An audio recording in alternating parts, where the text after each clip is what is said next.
ओम जी, हर हर महादेव, जय श्री राम। यहाँ पे हो रहा है कपालभाति प्राणायाम।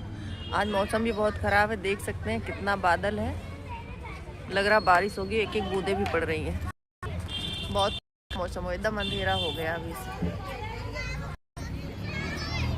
देखिए कितना योग हो पाता है, भगवान ही जाने। बादल बहुत है, चिड़िया भी उड़ रही है, चील इसको कहते हैं।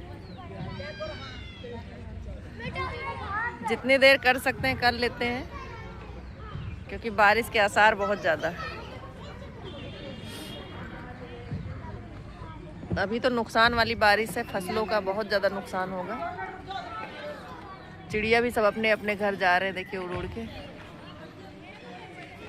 बहुत सुंदर दृश्य है, आप लोग भी देख लीजिए।